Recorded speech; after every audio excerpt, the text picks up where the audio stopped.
the question of political campaigning or campaigning in preparation for a general election is critical to a democratic process. And one of the things that my party, the Jamaica Labour Party, has always established, and we have as candidate adhered to, is to ensure that we carry out the rule of law and issues pertaining to the rule of law. Order, decency, and simple respect for each other is critical, even when we banter with the political issues that we face. And I would just like to state categorically that I have always run a campaign that I think is in keeping not only with the protocols and the policies of the Jamaica Labour Party, for which I'm a member, but the laws of the country. And I have been in the constituency for more than 8 years. I have run and lost 2 general elections, and I'm proud of it. I'm proud of the work that I have done in the constituency and the work that my workers and the supporters and well-wishers have given to the party and to my candidacy. I've always respected my opponent. From I came in Mr. Bobby Pickersgill, and then Mr. Graham, and now we have Mr. Crawford. We have always conducted our campaign in a way that treats with respect and to accept that as leaders, we must at all times demonstrate a particular quality that will ensure that those we wish to serve will be guided by our own conduct and behavior. On Saturday night, last, I think that's the 3rd, I had a social for my workers and supporters along Grove Road in the vicinity of Scaley's business place. We started off because it was raining all day, so we started off somewhere after 4 o'clock. I got there minutes after 5 o'clock, and we were gathered together, having fun, meeting and greeting, and enjoying the atmosphere of togetherness and the atmosphere where JLP people meet and was communing one with the other. Sometime after 7 o'clock, while I was playing a game of dominoes, I was told that Mr. Crawford were on the scene. I didn't pay it any mind. I continued to play dominoes. And then he came over to where I was and he greeted me, and I greeted him. And I think that's the best way to do things, to act with each other in a way that our supporters, they themselves will emulate and to act among themselves despite the rivalry as such. I didn't take it for anything because I thought that he would have recognized that it was a JLP event and that himself and Mr. Herbert Garrix, the councillor for Linstead, who was on the scene, along with 4 others, 2 men who came with Mr. Crawford in his vehicle, and Mr. Garrix came there with a female and another man. However, they remained on the location, and to my surprise, Mr. Garrix, who was a justice of the peace and the councillor for Linstead, interfered with what he came and saw and told one of my supporters and worker that the music, which were all JLP music, that the music cannot be played there. And not only that, one of the gentlemen that came with Mr. Crawford in his vehicle turn off the music. Now, as a result of that, my supporters and workers became agitated, and a skirmish developed in the bar. Now, I view this as an act of confrontation and an act of indiscretion by Mr. Crawford and Mr. Garrix. Mr. Garrix is a justice of the peace, and he's also the counselor. I have a good relationship with him over the years. When we have our extravaganza in Yorton at Widalco, he's invited and he comes there, he plays domino with us. So we have this kind of relationship as decent human being. Now, if I weren't there, this could have resulted in something very bad.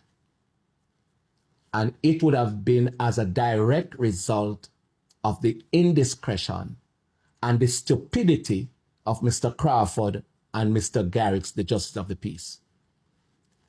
Now, some of my supporters became so agitated that they threatened to puncture the tires and to do damage to the vehicles driven by Garrix and Crawford. I prevented that. I de-escalated the situation. I have since reported the matter to the police, and I have reported it formally for them to act on the matter.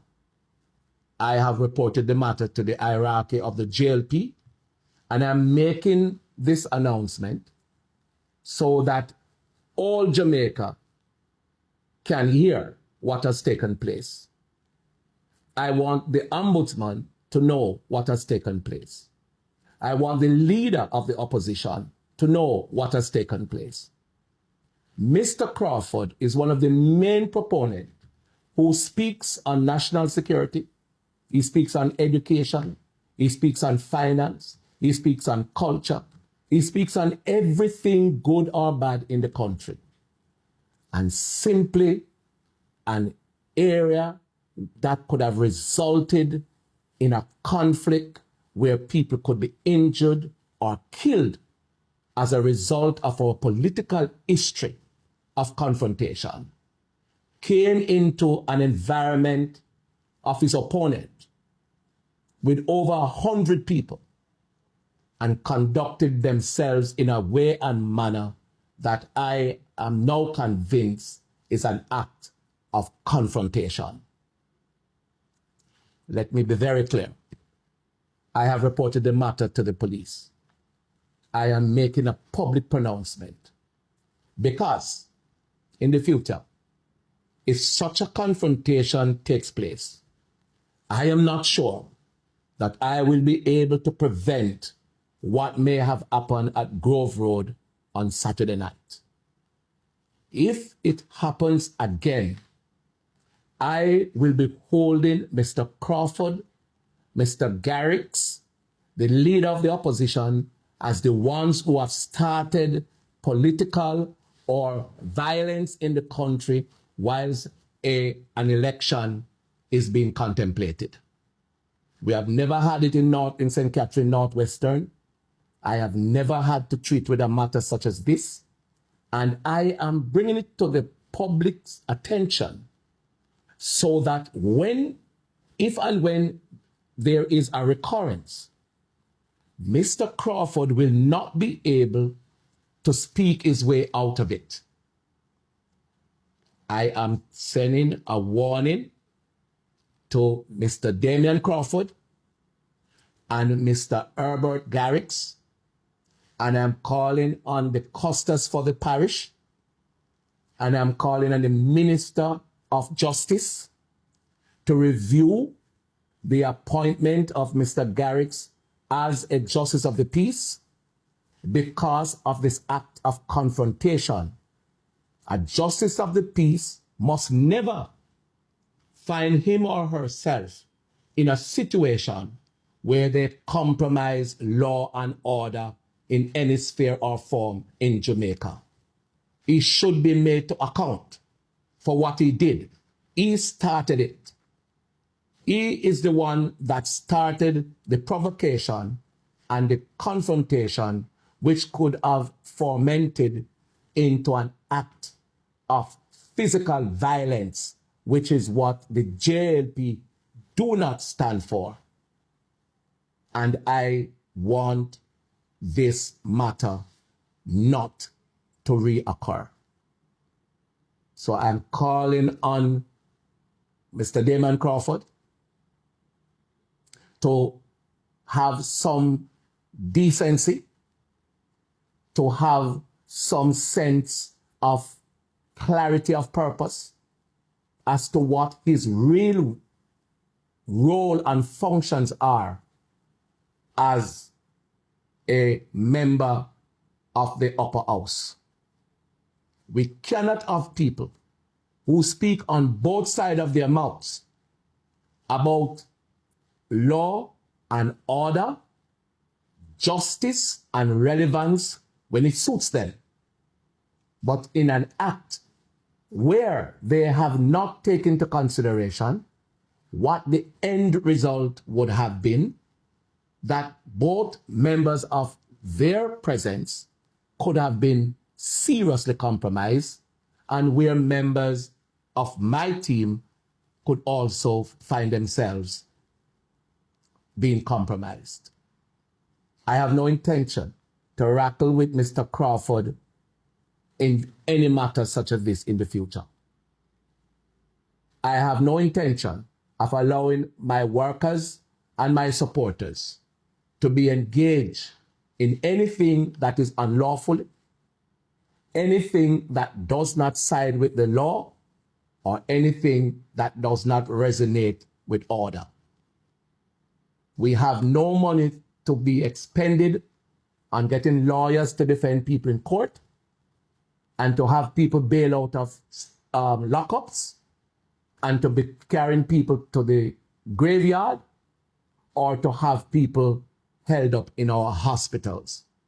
What Mr. Crawford did on Saturday, along with Mr. Garrix, the Justice of the Peace, could have caused all the above. It must never happen again. This is my warning to them. Do not take our position on Saturday night as a means of weakness. It is a position of strength where we were able to restrain ourselves. Do not take it for weakness.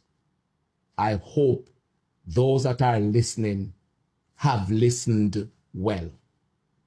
Have a good day.